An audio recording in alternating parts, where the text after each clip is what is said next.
Alfredo es presidente de la Asociación Latinoamericana de Consultores Políticos, ALACOP, del 2016 al 2018. Fue y actualmente es chairman. Cuenta con más de 22 años de experiencia en campañas políticas y de gobierno. Es autor del libro Estrategias de Comunicación para Jóvenes y coautor de los libros Cómo diseñar campañas políticas exitosas y 30 claves para entender el poder. Muchas gracias, un gusto, un saludo a todas las personas que están conectadas. Agradecer como siempre la cordialidad, la invitación de Sandra y de todo su equipo.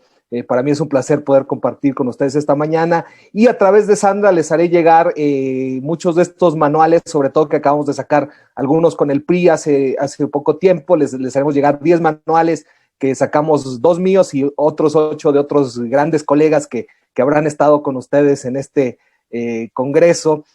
Y también un libro que acabamos de sacar de la comunicación política en tiempos de riesgo, ¿no? Me voy a permitir compartir la pantalla para poder iniciar con todo gusto.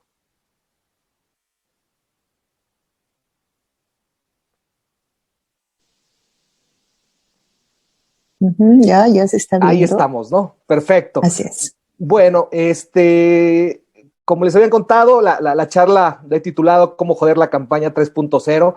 Antes yo tenía la charla Cómo joder la campaña, pero creo que ahora hay que señalar algunos elementos de cómo se puede joder la campaña de manera digital, ¿no? Sobre todo, como ustedes saben, el avance que han tenido las distintas herramientas y sobre todo que se han puesto mucho de moda. Entonces me gustaría un poco contarles cómo ha cambiado el mundo para poder de ahí entrar de lleno a decir cuáles son los elementos por los cuales se termina jodiendo una campaña, ¿no? Y eso me parece importante.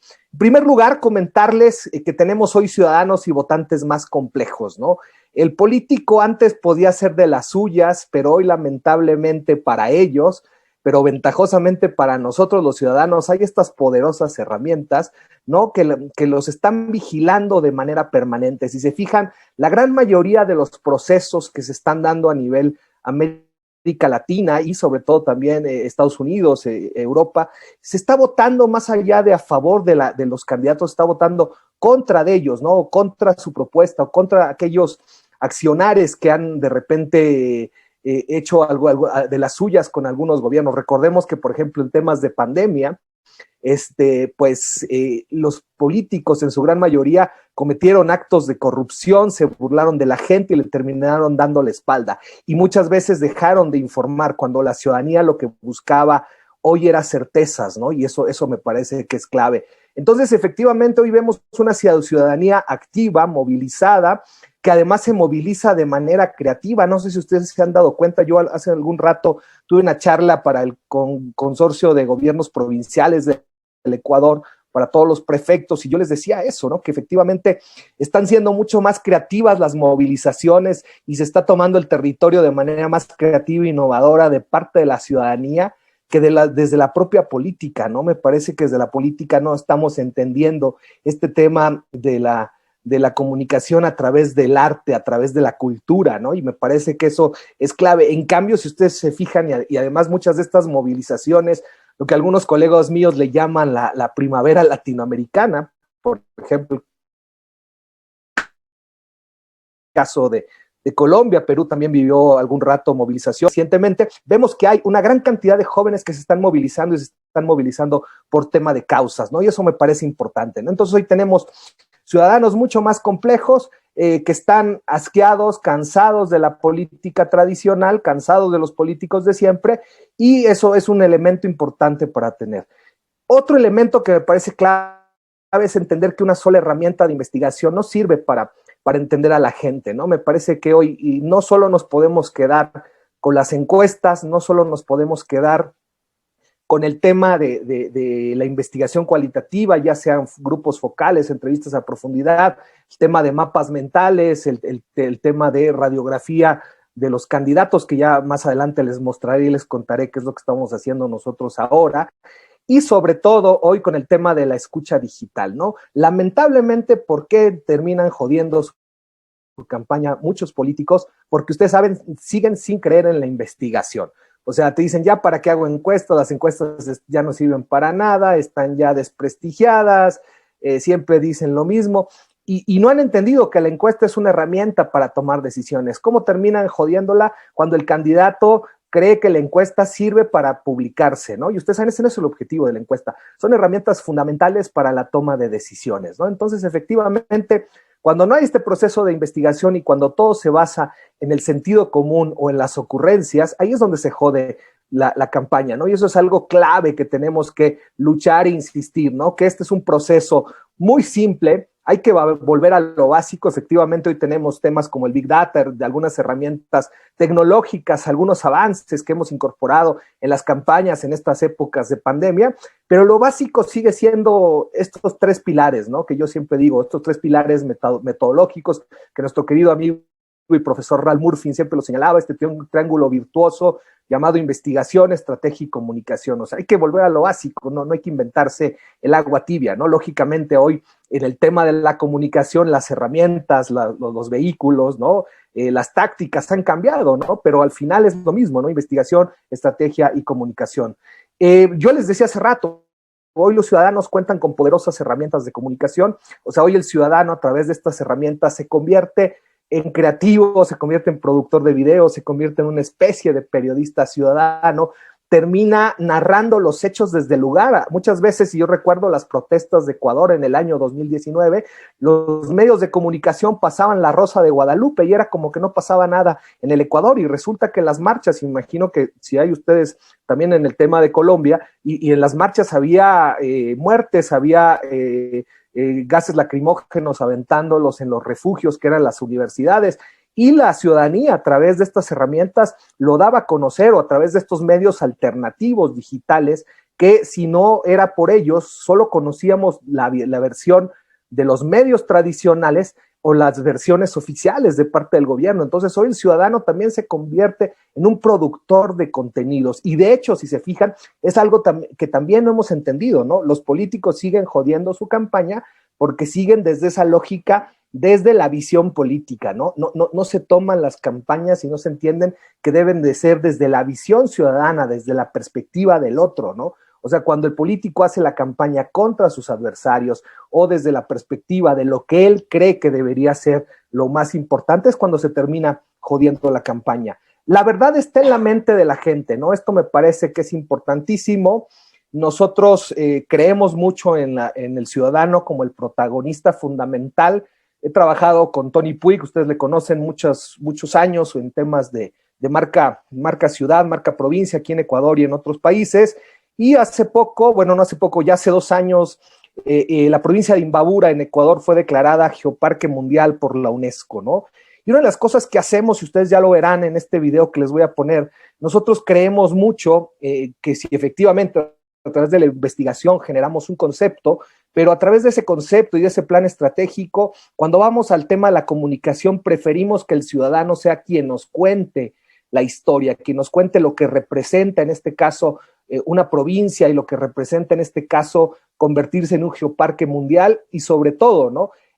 Entonces lo que hacemos es no tener un guión, sino más bien dejar que el propio ciudadano nos cuente su historia o su versión, ¿no? Vamos a ver este ejemplo. Les digo, el concepto de la campaña era Vive Intensamente, y ustedes se van a dar cuenta cómo esta persona que vende un plato típico de esta región del Ecuador que se llaman carnes coloradas, nos cuenta lo que es vivir intensamente. Para poder... Imbabura, Geoparque Mundial.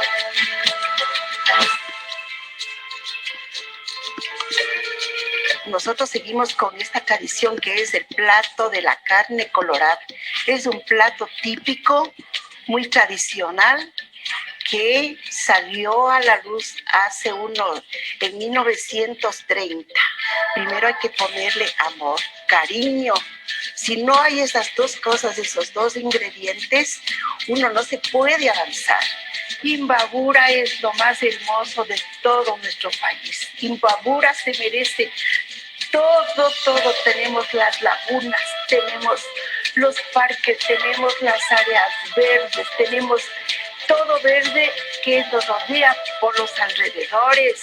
Soy la hija de esta tierra ecuatoriana, la que me vio nacer, a quien le debo todo, y sobre todo a mi Cotacachi lindo, Vivir intensamente para mí es una bendición de Dios. Y le quiero decirle que al tener la bendición de Dios y de mi madre, tengo todo. Vive intensamente. Pues se fijan, ella nos cuenta cómo es vivir intensamente, ¿no? Esa es la parte importante, lo que yo les decía, que nos lo cuenta el tema. Y bueno, la comunicación tiene que ser lo más ciudadana posible, ¿no? Esta provincia de Imbabura tiene una población muy grande de indígenas, tenemos más de 5 nacionalidades y pueblos indígenas, y les voy a poner otro ejemplo de una candidata que toda su vida pasó en el extranjero, regresó y es una candidata indígena, ¿no? Entonces, para que ustedes vean cómo es importante lograr conectar de manera emocional, ¿no? Déjenme ponerle. Tenemos que ser la primera provincia a nivel nacional, la provincia que demuestre a todo el país que somos unidos primeramente por el trabajo ya demostrado de nuestro amigo, de nuestro abogado Pablo Jurado. Y sabemos que es una persona, como él mismo lo ha manifestado, una persona del pueblo. El hecho de trabajar juntos por una provincia, juntos por Imbabura, juntos por Otavalo, por Antonio Ante, juntos por Ibarra, juntos por Puquí, por Pilontiro, por todos los cantones, por Cotacachi también, es el hecho de trabajar basados en un mismo sueño. Todos por Imbabura. Esa voluntad de trabajar todos por la provincia es ese todos que hace que nos unamos mucho más en esfuerzos, que hace que nos unamos mucho más como personas y dejar a un lado intereses individuales. Bueno, ahora sí, para entrar de lleno, entonces, cuando ya conocemos este panorama de cómo ha cambiado el mundo y cómo se debe comunicar, qué está pasando en el mundo y por qué se está jodiendo la campaña, ¿no? En los últimos tiempos hemos visto candidatos tiktokeros, ¿no?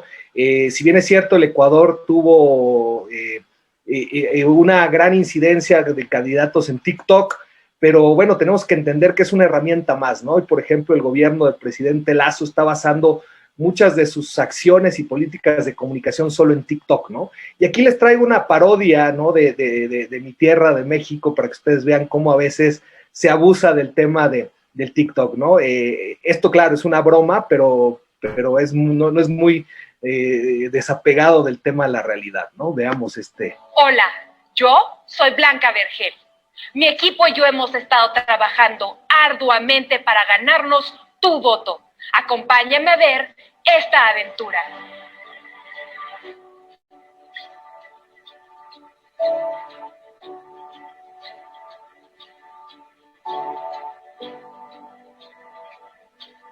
Un cambio real necesita una actitud radical. Vota por Blanca. Vota por Blanca. Este 6 de junio, vota por Blanca. Vota por Blanca. Alguien con una nueva perspectiva. Vota por Blanca. ¡Ah! Me dolió, pero me duele más un México corrupto.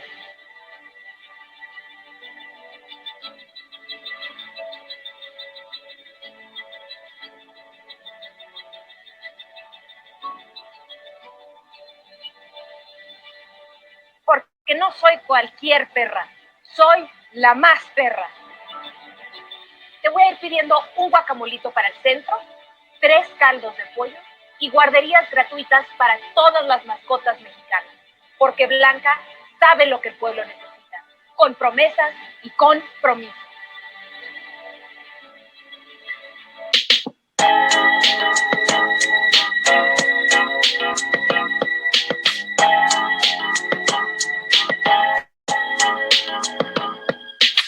¿Quién lo diría? Que existiría una candidata que no mentiría, con buenas propuestas y filosofía. Prometo nunca hacerme güey, con mi palabra yo me apego a la ley. Con el pueblo yo he estado conectando, muchos vales estaremos regalando. No trampa. Y es católica. ¿En serio no?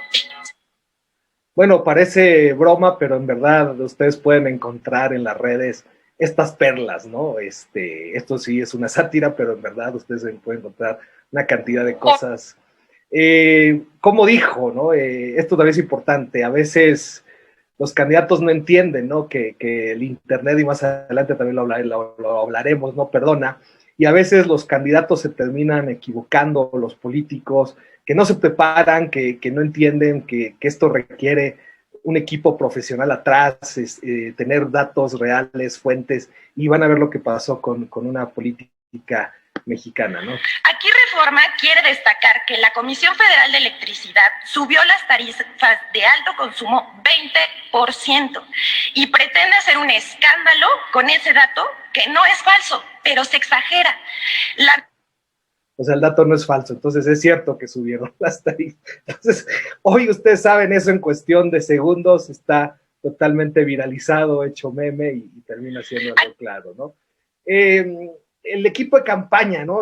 Siempre termina siendo como este equipo que les voy a presentar, el estratega siempre termina siendo el esposo o la esposa del candidato, ¿no? Y este es otro de los grandes errores que terminan jodiendo la campaña, porque claro, ustedes saben, el esposo o la esposa va a involucrar elementos emocionales y elementos viscerales.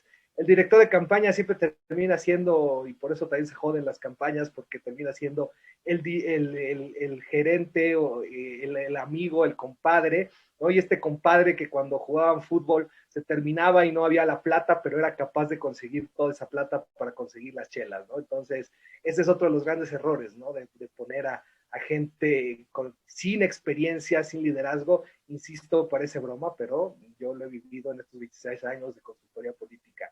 El creativo, pues es el chamaco del candidato, ¿no? El hijo que está estudiando publicidad, o ese hijo que tiene Facebook y tiene más amigos que Roberto Carlos, tiene 1,5 millones de amigos en el Facebook, entonces por eso lo ponemos de creativo. Además, mi hijo es muy bueno en su primer semestre de publicidad.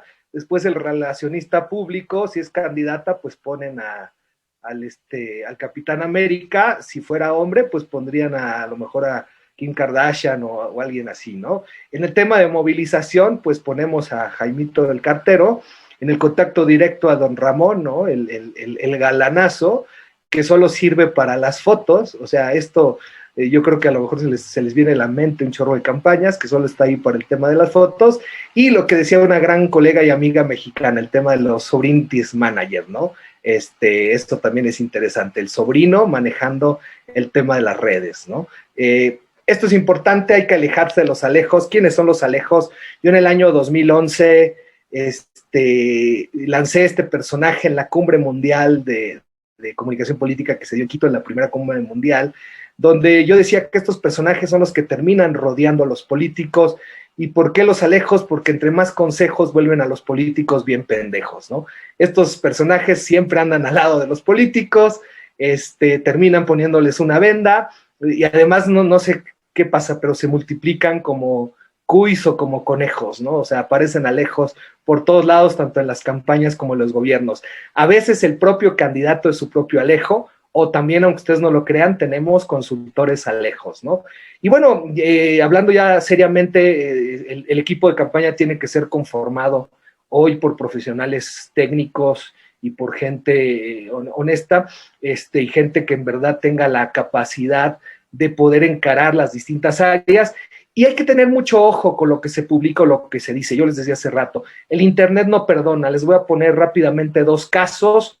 Uno es de una asambleísta del Ecuador que acaba de dar un discurso. Ella es del Oriente, de origen indígena, y ya van a ver lo que dijo en un discurso hace poco. Y después es un debate de México, también de no hace mucho tiempo, donde van a ver la candidata ni siquiera sabe cuál es su plan de gobierno, para que vean lo vergonzoso, ¿no? Entonces eso hay que entender, ¿no? Que el Internet no perdona. Hoy un tuit, una declaración de más, además, por más que lo borres, por más que contrates hackers, por más que quieras dejarlo en el olvido, alguien por ahí le tomó un capture, bajó el video, o le tomó una foto. O sea, eso ya no va a perdonar. Entonces veamos rápidamente dos videos, por favor. Cumpliré mis funciones. Eso me dice, si Robert saben bien, justifiquen bien, pero no se dejen ver las cosas, compañeros. Fíjense, si roben bien, pero no se dejen ver las cosas, compañeros.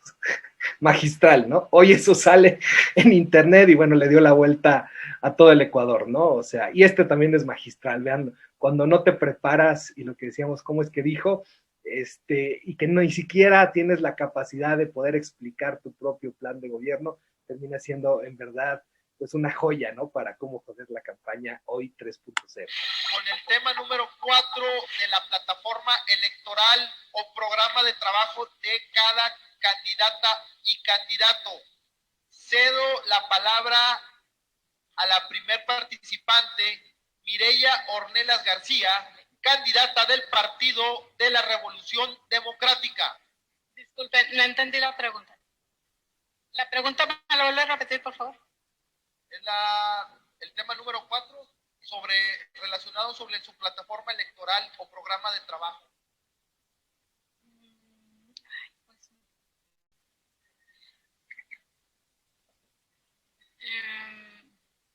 Bueno, pues no lo tengo. Bueno, voy a decir algo que yo me comprometo a tener un municipio en el cual yo voy a trabajar en contacto con la gente de Ciénega de Flores de cada colonia. Voy a tener un contacto con cada persona para que que sean personas que...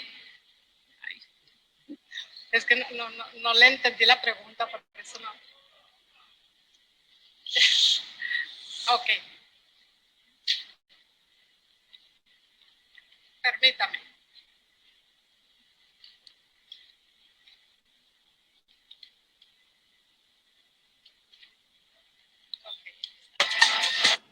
Bueno, ustedes dense cuenta, ¿no? Y hoy el internet no perdona, ¿no? Eso es importante y ahí está una forma de joder la campaña versión 3.0. La importancia de la investigación, yo les decía en un principio, en verdad, hoy no podemos dejar ni las encuestas, ni los estudios cualitativos y sobre todo la escucha digital, porque hoy es importante estar monitoreando todo aquello que los ciudadanos piensan, sienten, dicen, ¿no? Están aportando. Hoy, como les decía, nosotros hemos creado esta herramienta que le hemos llamado la radiografía del candidato, puede ser también la radiografía de la institución, de la alcaldía, del ministerio, del país, por si es que quisiéramos crear una marca ciudad o marca país, y a través de 4 órganos que para nosotros son importantes, ¿no? El tema del cerebro, lo que los ciudadanos están pensando, el tema del corazón, lo que los ciudadanos sienten, y en el tema visceral, ¿no? En el tema del estómago y las vísceras, las reacciones que tienen los ciudadanos hacia los políticos y lo que los políticos están provocando hacia los ciudadanos, ¿no? Entonces, todos estos elementos los extraemos de entrevistas a profundidad y los extraemos también de la escucha digital, ¿no? A través del Big Data para poder generar estas radiografías, ¿no? De lo que la gente está sintiendo a través de estos cuatro órganos, ¿no? Que para nosotros termina siendo importante. Y voy a ponerles un video para que ustedes vean la importancia del tema emocional y no solo contar historias, sino también cómo logramos llevar a la acción, ¿no? Que eso también es clave, ¿no? Aquí es un video de la última campaña de Joe Biden y Kamala Harris en Estados Unidos, donde ustedes se van a dar cuenta de la importancia de efectivamente conectar de manera emocional, pero es a través de conectar con aquellos elementos que fueron descubiertos en la investigación, ¿no? Y por eso creo que se vuelve tan claro y tan importante. Let's fight with hope. Let's fight with confidence in ourselves and a commitment to each other. This is our moment. This is our mission. We are all now standing united behind Joe and my friend Kamala. We all need to be in the fight to get Joe and Kamala elected. So I'm asking you to believe in your own ability to make sure that the basic tenets of our democracy endure. This is one of the most difficult moments America's ever faced. We haven't given up. We just need leadership worthy of our nation. I trust Joe Biden and Kamala Harris to guide us toward that better future. We must come together, defeat Donald Trump, and elect Joe Biden and Kamala Harris. It is up to us to add our voices and our votes to the chorus of history.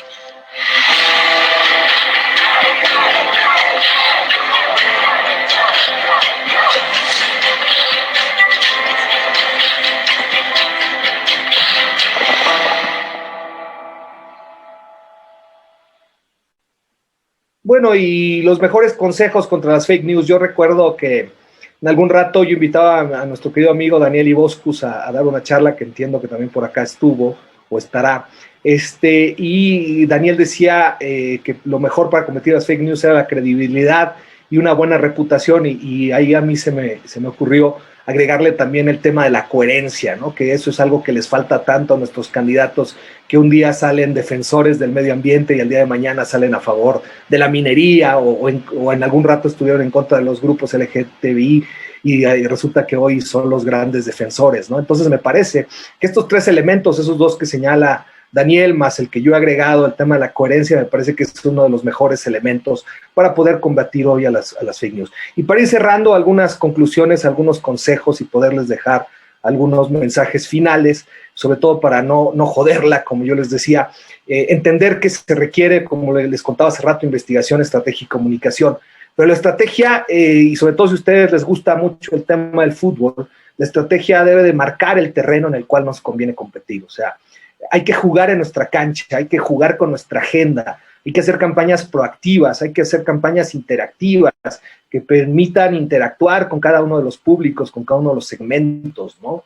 Y también es clave definir todas aquellas tácticas que se deben implementar, ¿no? Si tenemos candidatos con elementos negativos o con algunos elementos o una profundidad, ¿cómo logramos a través de las distintas tácticas ir cambiándolas o convirtiendo esas debilidades en fortalezas, ¿no? Eso también es clave que ustedes tengan en cuenta.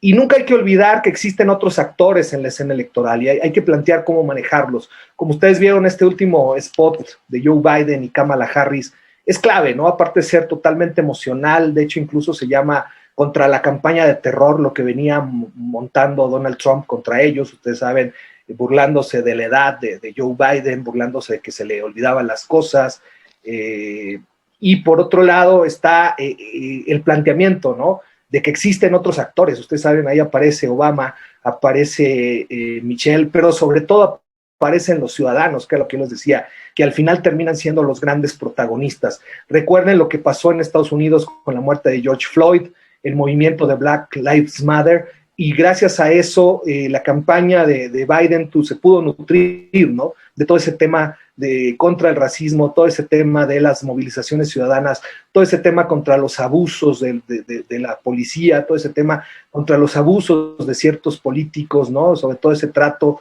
a mucha gente inmigrante, mucha gente de nuestros propios países, y eso explotaron muy bien y no es algo nuevo, ¿no? Se ha generado estas conexiones emocionales, sobre todo desde la campaña de Obama, la primera campaña en el año 2006, ¿no? Y también esta estrategia va a delimitar perfectamente a los públicos a los cuales vamos a destinar nuestros mensajes y sobre todo aquellos medios más adecuados para hacerlo. Como yo les decía, si bien el mundo ha cambiado, si bien hoy hemos hablado de herramientas tecnológicas, de herramientas nuevas de investigación, de la escucha digital, del tema del Big Data y la capacidad de poder extraer, conocer, entender las percepciones, comentarios, emociones, ¿no? A través de poder también entender estas emociones que están moviendo hoy a la ciudadanía, a los electores, aquellos grupos que nos interesan, esas tribus digitales, me parece que hoy es clave, ¿no? Porque realmente tú puedes hacer campañas mucho más simples, mucho más claras, mucho más segmentadas, y en verdad, insisto, hoy la tecnología nos ha permitido tener, como algunos colegas le llaman, acupuntura electoral, o sea, campañas más allá de segmentadas, campañas enfocadas en verdad en objetivos precisos, ¿no? Y creo que eso es clave poder entender, ¿no? Entonces, como para ir cerrando, yo creo que una de las cosas que debemos hacer para no joder nuestra campaña, insisto, es no olvidarnos de la investigación, no olvidarnos que la estrategia nace de esa investigación y no olvidarnos que la comunicación debe estar totalmente apegada a la estrategia y debe estar apegada al tema de la investigación. Yo siempre digo que las grandes ideas deben ser estratégicas, no publicitarias. No podemos dejar a la publicidad que termina resolviendo las crisis o los problemas de un gobierno. No podemos dejar a la publicidad que termina siendo la táctica más clave o fundamental de una campaña, ¿no? No podemos dejar que el mundo digital... Ajá. Alfredo, discúlpame que te interrumpa, ya se nos ha pasado el tiempo, pero tenemos una pregunta, tenemos un minuto para responderla, pero me parece interesante. Gracias. Mira, es posible que en alguna ocasión eso pueda ser parte de una estrategia, nos dice Wirlin Zamora. Lo digo porque en Venezuela pareciese que el dictador cometiera adrede errores de pronunciación, cree palabras inexistentes o cometa alguna equivocación muy evidente, motivado a que promociona la ignorancia y es una forma de que las personas de bajos recursos y sin acceso a la educación, que hoy en día son la mayoría, se identifique con él y los que poseen un nivel de educación medio superior lo subestimen. Sí, totalmente de acuerdo. Puede ser una estrategia para generar una cortina de humo, ¿no? Recordemos el pajarito de Chávez, ¿no? O sea, uno podría decir, qué pendejo es Maduro, y no es que fuera pendejo, ¿no? O sea, ustedes saben, incluso en las creencias nuestras latinoamericanas, donde la misma religión está muy metido este tema de los distintos símbolos, de lo que representan estos símbolos. Entonces, que aparezca ahí un pajarito donde le está hablando supuestamente Maduro, insisto, uno lo ve desde fuera y nosotros como profesionales sí podemos decir, este tipo es un tarado, pero no es que sea un tarado, sino en verdad, y justo lo que decía nuestra querida compañera, o sea, en verdad hay una estrategia montada donde está generando una tremenda cortina de humo y a lo mejor en ese rato están aprobando una ley en la asamblea o en ese rato están cayéndole a la gente en un lugar y todos estamos discutiendo que si el pajarito era amarillo, que qué bonito, que si era Chávez, que mira cómo le vio, se le quedó viendo y ese es el tema, ¿no? Termina siendo en verdad un distractor y una cortina de humo. Eso es un tema no nuevo, ¿no? Es un tema que incluso desde la propaganda nazi se hacía, ¿no? Generar elementos distractores para llevar hacia otro lado la atención de la gente, ¿no?